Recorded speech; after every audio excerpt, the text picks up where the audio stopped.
Hi, I'm Edwin Samuelson, and welcome to the CineFiles. Again, as you can see, we're not in our familiar surroundings of M&N Studios in Manhattan. We're actually at Nurse Betty's, which is a pool bar down in Lower East Side here in Manhattan. Today, this facility is perfect for the proceedings which we're going to be talking about, which is films about alcoholics. Alcoholics are, of course, one of our biggest problems in society, and there's been a lot of movies that talk about it. In fact, one of the first ones, and one very close to me, is The Lost Weekend, which actually was filmed in my old neighborhood, the Upper East Side. They may be a societal problem, but alcoholics make wonderful fodder for cinema. Well, they're very good because they're very, very good, interesting subjects. But anyway, before I begin, let's introduce our panel. To my front here is Mike Foltz, Eric Cohn, Jeff Galashaw. All right, gentlemen. So what should we start off with a drink, or should we actually? Well, I don't drink, so I'd have to make you guys something. I could have a little herb with you if you like. I don't think we can trust anyone to make us something. Yeah. So let's see. We're going to talk about Lost Weekend. We're going to talk about Lost Weekend. Actually, we're kind of lying because we're not necessarily talking about alcohol. We're talking about films involving drink. You know, because Cocktail doesn't really deal with alcohol. I'm not going to be talking about Cocktail. I'll leave you guys to that one. You don't like Tom Cruise? I don't want to good for Tom Cruise. Lost Weekend. Let's talk about Lost Weekend. The great Billy Wilder. Oh, Lost Wonderful Weekend. screenplay. Wonderful. Wonderful performance by Ray Milland. Yeah, I like Lost Weekend quite a bit. Lost Weekend was a film by Billy Wilder, and it stars Ray Milland as an alcoholic. And what's very interesting is Ray Milland, before he made the film, in fact, I think even to the end of his life, never had a drink in his life. And the thing that's most amazing is that he captures the problems with alcohol better than anyone I've ever seen in film. Ray Milland won the Oscar, well deserved, and unfortunately, you know, it kept him alive for a while, but then he went on to do B films. But this is his best work, and the one I would say is most, the one stays with you the most. What about you guys? What do you mean the one that stays with you the most? Out of alcoholic films or Ray Milland films? I think it's both, actually, because I think that it really captures problems. More so than The Man with X-Ray Eyes? Oh. Hey, I love that movie. More so than Frogs. I haven't seen any other Ray Milland movie. Frogs. I admire the film for its place in film history. I think it's a little dated.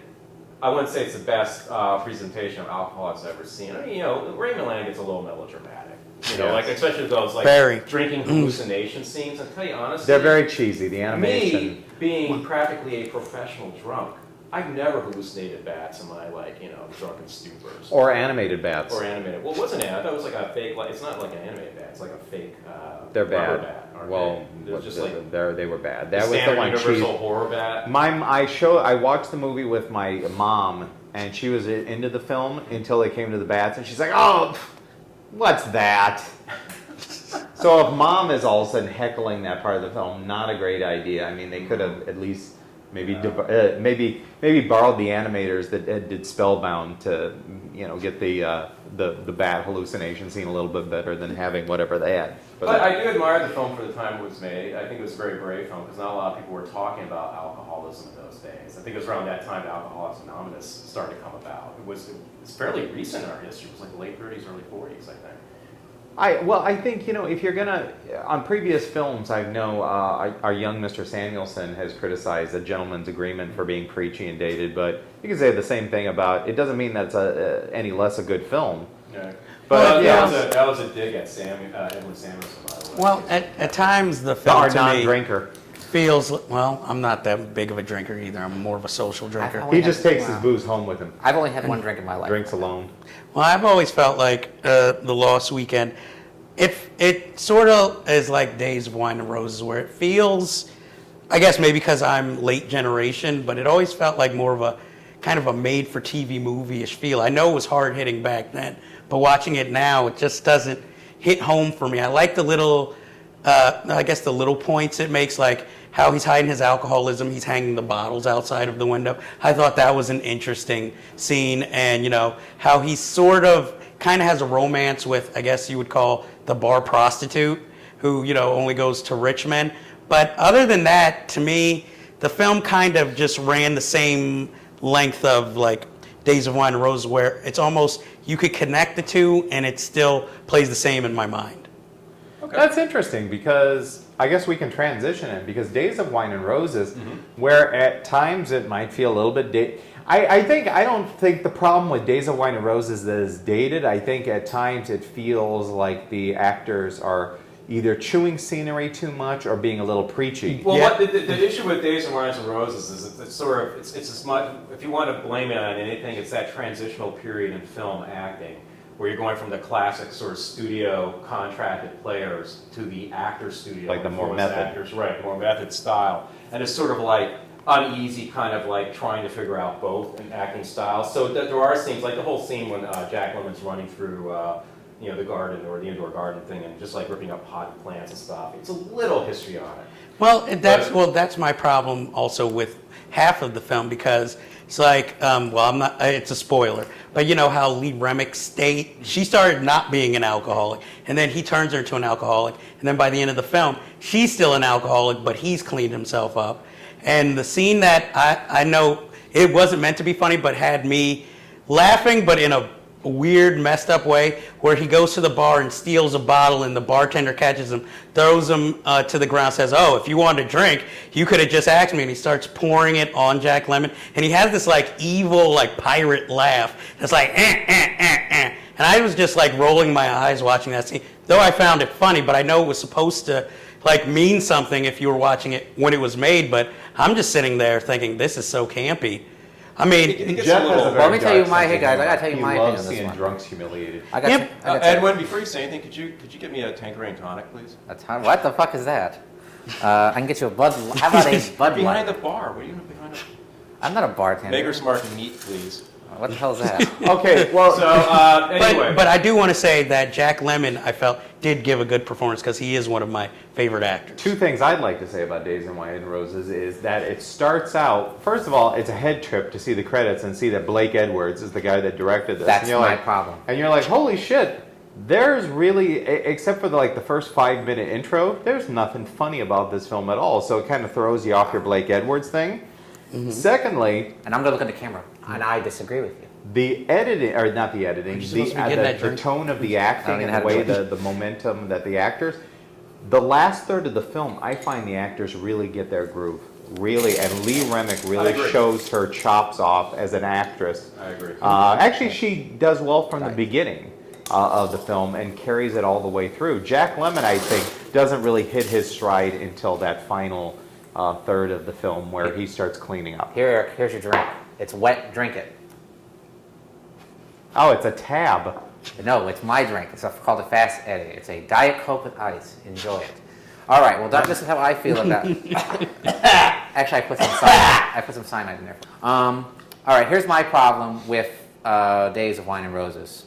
Blake Edwards does a decent job with the film, but I don't think he was the right director for the material. There's some scenes that come off as unintentionally really funny. Like there's a scene where she's spraying for cockroaches, and it looks like something out of like the fortune cookie. Do you know the scene I'm talking about with the rose spray? Completely silly. Didn't need to be in there. I mean, it's like one person spraying rose spray, and you got everyone in the apartment building coming out. What the fuck are you doing? It reminded me a little bit of Breakfast at Tiffany's. Yeah, it was a little too silly. It was a little too silly. For Mickey Rooney. Well, the thing is, Blake Edwards. I mean, Blake Edwards is a hit or miss director. When he hits, he's a fucking genius. One of my favorite movies of all time is The Party, and I think it's one of the funniest movies ever made, and largely because of Blake Edwards and Peter Sellers. But Blake Edwards was a brilliant comedic director, and he does seem a little bit out of his element when it comes to drama. However, I did like that it did not have a positive ending. I liked the way that Lee Remick and them drifted apart, and I also liked that the best interesting aspect was that it shows how alcoholics can make non-alcoholics alcoholics. With Lee Remick, who has never had a drink before.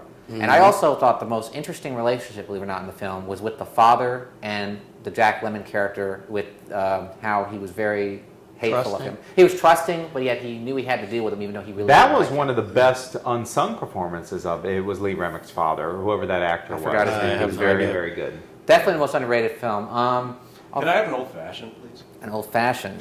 Okay, is that You'll just... get, here's your you're old-fashioned. asking for another Fast Eddie special. No, that's here's an Two more old-fashioned. things. Did Water. any of you guys feel that the relationship, the way it started out between Lee Remick's character and Jack Lemmon's character, was Here. kind of unrealistic? Old-fashioned. I just felt it was Water with rushed. ice. That is old-fashioned. That's as old-fashioned as it It gets. felt rushed, but I figured It felt like there was very little chemistry. It felt like, why would she be enamored with this asshole that is basically... I mean, let's be honest here. The character that Jack Lemmon plays is a pimp.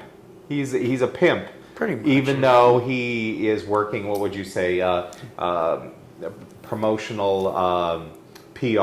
Yeah. You know, but he's essentially a pimp But the for point is, these he was in high. a job that has him exposed to, alcohol and all and he that has to stuff. wheel and deal. Right. And that was the whole But point then of how it he just got into that. out of hand, and But- it became too much of it. But how would we compare this? I mean, we're talking about two films made. And I will say that the soundtrack by Henry Mancini is wonderful. Yes. These are two films that were made within a 20-year period. But Days of Wine and Roses came out late 50s, early 60s, we'd say. 1962, I believe. Okay, so now we go to a film that's made in the 80s. One of my favorite films, Barfly. Yes. More contemporary take on alcoholism than the prior two films. Brilliant performance by the great Mickey Rourke. No, I'm But going it to be does. even bolder. I'm going to say, to me, this is his best performance ever, even more than The Wrestler. And Yeah. this was like, was that his last great performance before The Wrestler came No, out? he did do after Angel that? Heart, Johnny Handsome. Wait, Angel Heart was after Well, you mean- Barfly? you I thought it mean was like- before. Same year, 1987. You mean like a leading role, or Or- because he was Mickey Rourke showed up in like cameos in certain Yeah. films. And he Oh, did wait. great in the Wait, cameos. you forgot one. You forgot his best performance. Wild Orchid. Don't forget that one. You and your softcore porn. Let me can turn down stay. the sarcasm In- here. Hold on. Okay, we're at zero. Mickey Rourke, I love Barfly. And what's her name? Faye Dunaway? Is great in it too. Barfly is also one of the most quotable films, and it's got such Drinks for all my friends. just like and essentially the one thing, if you've never seen the film Barfly, it is based on the life of Charles Bukowski, who is a famous writer and poet, and who was a barfly in real life. And this storyline kind of follows. It's Barbet Schroeder directed it, who was a fan of Charles Bukowski. And if you read his writings and then watch the movie, they're very similar. You kind of run into these like interesting, lovable losers on the Sunset Strip in Los Angeles, and you see everything through the eyes of the main character, who is not Charles Bukowski. He always goes by the name of Henry or Hank Chinaski. Kaninsky. And Well, that's a real stretch. Well, have you read? I mean, it was really interesting. There's a great book by Bukowski called Hollywood, and it's a novel, but basically it's about his experience getting Barfly made, and it's just how he paints Barbet Schroeder. Well, there's a very It's funny. interesting. I didn't get to see Barfly, guys. I'm sorry, because the DVD is out of print very seriously. But however, I do have some interesting trivia for you. The Barfly was produced by the infamous Menachem, which sounds like phlegm, Golan, for Canon Films. And the way that Barbet Schroeder got the financing is that he threatened to cut off his finger with a jigsaw in Menachem Golan's office. So Menachem Golan actually gave him the financing just to get rid of him out of his office. Barbet Schroeder, I'm a big fan of. He actually went on to become a pretty successful director after Barfly, with his most successful film being Single White Female.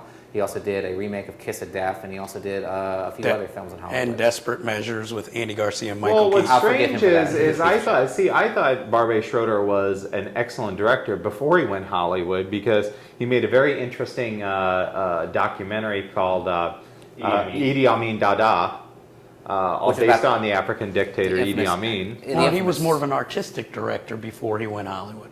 Yeah, and then he ended up making a 3-hour documentary on Charles Bukowski that never really got a theatrical review, but it was just him following Bukowski around all the time.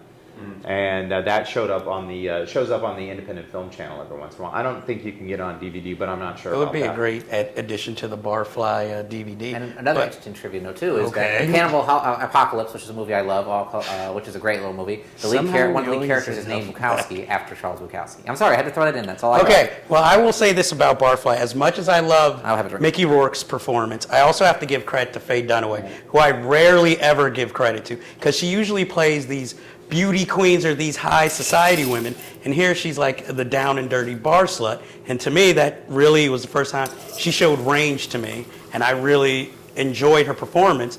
And I feel it gets forgotten because, Mickey Rourke is so great in the film, but you should also equally see it for her, even though, I'm going to say Mickey Rourke was better.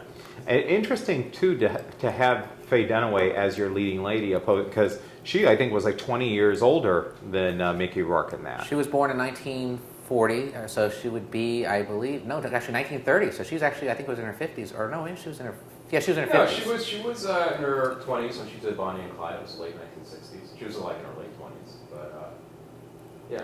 Probably the only. She was probably in her late 40s when she did that with. She was actually, she was 47 years old, and Mickey Rourke, I believe, was in that movie. He was about 35. So. Now, when I first saw Barfly, one of the first things I thought of is, you're crazy. How could you choose Faye Dunaway over Alice Krige? You're out of your mind. But she's a beautiful Alice Krige was originally sought after for that, or she? No, Alice Krige was the original towards the end. the book rep that was I see. from Black Sparrow Press. I see. Yeah. And it's or the City Lights. I think and it's it's Black probably Sparrow. the only good film Frank Stallone was ever in. And let me tell you something. Frank Stallone is so great. He only has a few lines, but he's good in it as the bartender. And he's memorable. You still remember his character. I mean, after his the movie's lines over. are great because he's the one that keeps fighting Hank Chinaski. He keeps threatening him all the time, and he keeps getting his ass kicked. Or they go back and forth on who's getting whose ass kicked. And Frank Stallone just points at him and goes, I lost last time because I had a cold. I just think that was like one of the great lines. I was sick. Frank Stallone's still best contribution to cinema is that song from Staying Alive. I'm sorry. Which I don't even know. Dun, dun, dun, dun. You didn't have to tell me which one it was. Also great. Edwin, Michael would like a fuzzy navel. Could you make him one, please? Make him a seltzer water. Magic Hat number 9 without the head, please. Yes, please. Number 9. Number 9. But I did also like. No. Number. It says number 9. Oh, number 9. I did like one little character. To this bar's alcohol. Yeah. Of course, Mike will. Is that coming out of our budget that we don't have? Yes. Whoa, shit. You're spelling stuff too. I let people in their own bar, in a bar, and just let them run. What would you like to drink? The last thing I'd like to say. The head that Ed would put Oh on this my beer. God, it's just I overflowing. don't drink beer, guys. I don't drink alcohol. I do pie. You should know when to stop a drink. About beer. That's Shit, that smells awful. for the world to see, our internet audience. Yes. Edwin does not know how to pour beer. So, Wait, I'd like to say one thing about Barfly, if we haven't said And his enough head. lovingly about it. I also like the little character detail of the walk that Mickey Rourke does throughout the film, that little hunched over, little small step. I just thought that was a great character detail. now I have a friend that's a huge Bukowski fan, and his criticism of Barfly was he's like, I think Mickey Rourke plays Bukowski too spot on. He's too over the top. And I thought, Isn't that what you would want? I mean, it's just the opposite of the way Matt Dillon did in Factotum. Yeah, Factotum. Another adaptation. Where Matt Dillon, he was way too understated, and he just played Matt Dillon throughout the whole thing. Basically, yeah. For somebody who was friends with and hung out with Charles Bukowski, he did an awful job of portraying Bukowski. Well, to me, he also showed a little bit too much anger in his performance, more than Mickey Rourke's more, understated. Because in is it Factotum? Is that how you say it? Yeah, Factotum. Yeah, half the time I was actually afraid of Matt Dillon's character more than anything. I wasn't really charmed by him, and he just seemed like I could actually hate this character more than be charmed by him. I didn't like Well, him. it's almost like when I saw Factotum, I didn't see it when it came out. I watched it on DVD afterwards because I kind of resisted seeing it for some reason because I am a big Charles Bukowski fan. But I don't mind Matt Dillon. He's been in some very good films, and I think he's done some very good performances. But he's not one that we'll discuss on our next show. He's not really a versatile actor. You know what I mean? So I kind of resist the idea of seeing Factotum because I was just like, he's too good looking for Bukowski. That's true. You know what I mean? That kind of thing. Yeah, And but then I Mickey saw Rourke it, had like the hair like combed over and. Bukowski's one ugly-looking motherfucker. But I saw Factotum, I found myself just disappointed that it didn't feel like a Bukowski piece. I just felt like, oh, this is a guy, he could be anybody. I didn't get that sense of that, lived in, spend my life in bars. I'm so drunk, I sleep with any woman that I run into at any place. And he got doesn't matter how they and look. he got pretty good looking women throughout the whole film, and that was like the opposite of Barfly, because Right. nobody Exactly. really was. You were expecting what's her name, Susan Tyrell to come out of the woodwork at any time and start romancing Mickey Rourke's Hank Susan Tyrell is a Chinaker. fucking nut. It should be said there's another Bukowski film that's non-documentary, that's fictional narrative. It's called Tales of Ordinary Madness. Ben starring Gazzara. Ben Gazzara. Which is an interesting film. It's not a very good film. It's a weird film too because he gets the hot Ornella Muti at one time. She has like a nice, sort You of say, semi-nude to everyone who scene. does not know who Ornella Muti. Ornella Muti is, she's one of the most sexy women who ever lived. She was in Flash Gordon. Let me tell you. She was the To quote a review, she is so sexy she could make Harvey Firestein straight, and I would agree with that. But yeah, this is for my friend Tom. Tom is a Can I have a water, brilliant sir? British That I can journalist do. who's obsessed with the 80s and particularly all things Tom Cruise. So this review is for you, Tom. We're going to talk about Cocktail, Awesome. which technically isn't an alcoholic film, Seltzer water or but what? it does deal Regular heavily one. with Yeah. booze and bartenders and none such. I mean, what can we say about this? Nobody's film? really an alcoholic in the film. This film is That's funny. basically a remake of every other every other film. I mean, basically, Tom Cruise has done this film like 3 or 4 times. He's a young It's the- upstart. It's But- the Top Gun of bartending. No, but I have to Or- disagree with you there. Or The Color of Money. He's not the top of his game in this film. Whereas Brian in every Brown is. whereas in every other film, Tom Cruise is the top of his game Gentlemen, I'm going to take a little and break learns on to this. be the best. I have nothing to say about this movie, so I will stand And here and observe you. favorite film and he feels he'll be too biased. Fuck you, Tom Cruise. But I will give the film credit also. It's the first time I actually felt like Tom Cruise actually had chemistry with his female co-stars, which, as you know, is usually very challenging for him. Well, more so with Yeah, Elizabeth Elizabeth Shue Shue. than Gina Gershon. But the thing I found Sure. interesting about Cocktail, and it's kind of the same feeling I had, and I'm not trying to diminish, I have a lot of friends who are bartenders. In fact, the guy who owns this bar that we're at right now is a friend of mine, that's why we're shooting here. I have a lot of admiration for bartenders, it takes a lot of skill to do a really proper cocktail and that stuff. But I'm sorry, if you're talking about the competitive scene of bartending, it kind of like the comparison is that Stallone film, Over the Top, where it's all right. about arm wrestling. Competitive arm wrestling. It's Hey, just hey, over the top kicks ass. It's dude. just So does Cocktail. It's just sort of an odd sort of milieu to like have this like film with all these melodramas going on, and It's the the guy who takes them 80s. under his wing It's and the they fight 80s. each other, and it's I don't But know. it's bad 80s. I don't believe I have to defend this film And I to you gotta say, guys. It is a, But you're it's a- defending the 80s too, which is another crime Are we in still and of talking about itself. Cocktail? Okay. Yes, we're still talking Can we I about talk gotta about say, something it's I've not that seen? entertaining a movie. What? How is this I movie think not Roadhouse, which entertaining? is a similar film, is really it's like a good bad Yes, movie to watch. Yes. Cocktail, I think, is kind of boring in parts. It's How is Cocktail boring?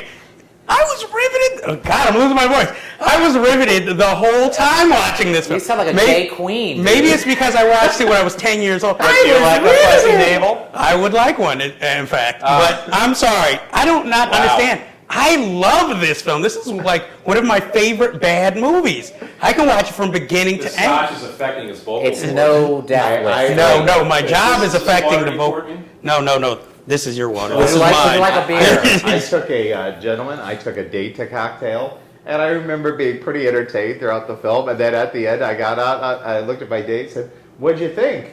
And she said, all that movie was about was one selfish prick." And I thought, well, so? I really can't say how much I enjoyed the film then. That's an I interesting bought part. the We got sound. through this. Hey, I bought the soundtrack after seeing There the was film. there is I You a like like it. Kokomo? Yes, I like Kokomo. Written by Hey. child molester John Phillips? I don't care who wrote the song. I enjoyed the song. I wonder if he was fucking Mackenzie Phillips when he wrote that. I don't want to get into that. I He was wrote talking about the Kokomo, movie. huh? Yes, he Cocktail. did. Kokomo. Before we're sort of running out of time, I just want to throw in one of my favorite alcoholic booze related. But go see film. Cocktail. It is Something good. I've seen, please? Well, have you seen Bad Santa?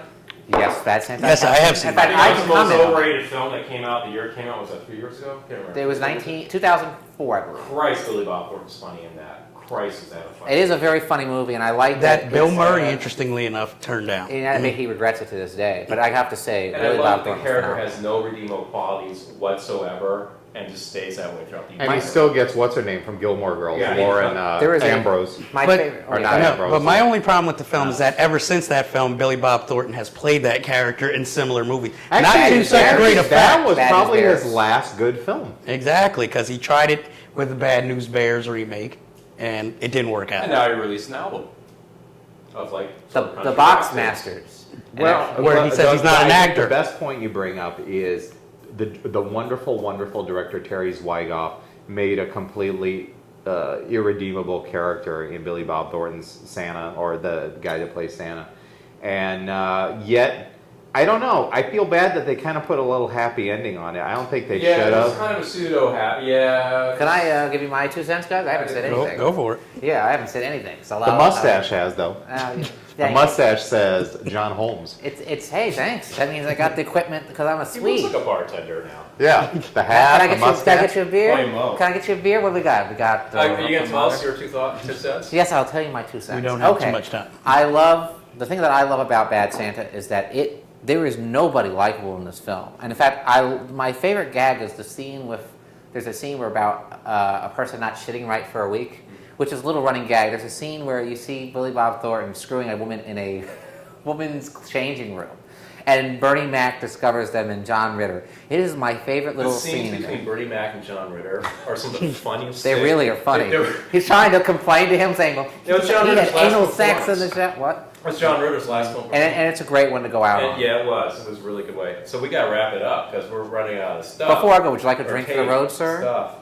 We're going to be doing this. You want to come on, get well drunk? into I want to the see you get bar. wasted. I want to see you get wasted. What do you want? So, anyways, Come on, Who you wants to want wrap this up? Am I going to do I'll this? wrap it up. Does Okay, everyone do folks, this? that's it. This is Nurse Betty. It's a really awesome place down here. Thanks to the owners and the proprietors. Eric has a great relationship with them.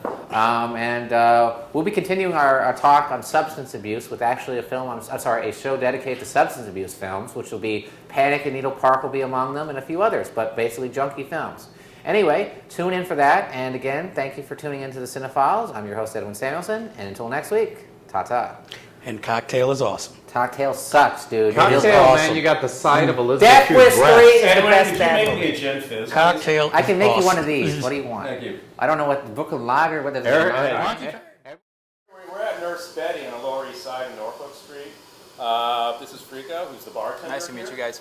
Nice to meet you too. Thanks for letting us shoot in your space. It was Actually, my friend Steve Schuler is one of the owners of the bar, and he couldn't be with us today because he's gone on vacation or something. He's a man of glamour. He's a man of glamour. Yeah. Many mysteries. Globetrotter. But Frico has decided to take his place in making us a signature drink in this establishment. And what are you going to make us? I'm going to make you caipirinha. It's one of our new drinks. We're also famous for the pear martini, the ginger martini. The caipirinha is a very simple drink to make. The only thing you have to know is how to cut the lime and not to overmodel it. So you got to cut the nipples out of the lime. Cut the nipples. Cut the nipples. There you go. And then also you have to leave out the white part of the core of the lime, because that part is what makes it bitter. So once you got that cut with a proper knife, Wow. you just slice it. Use the entire lime for one drink. Wow. 2 I've never spoons. seen that before. You never have? Where you use the entire lime for one drink. Yeah, I mean that's why it's easy to get it wrong, And then model it just enough to get some juice. Now, is this from a specific country? Yes, it's from Brazil actually. It's a drink actually that started with very poor people. They had access to cheap rum, but it tasted pretty bad. So to cover the taste, they put sugar and lime, which were easily available, and they're super cheap. But now it became a very trendy drink. It's huge, and so basically they just fill it up with rum. Actually, better to use Brazilian rum if you have a cachaça. So that's it? It's just rum, sugar, and a full lime? Yeah. Just make sure to cut the nipples off and the wet core. And that's it, man. Wow, that's like a mighty, Awesome. And Mike calls himself, very What's that here? considerate of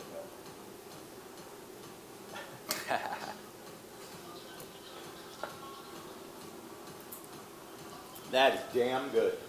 Nice. You are one talented bartender, my I'm glad God. you like it, bro. Do you mind? What's your favorite movie?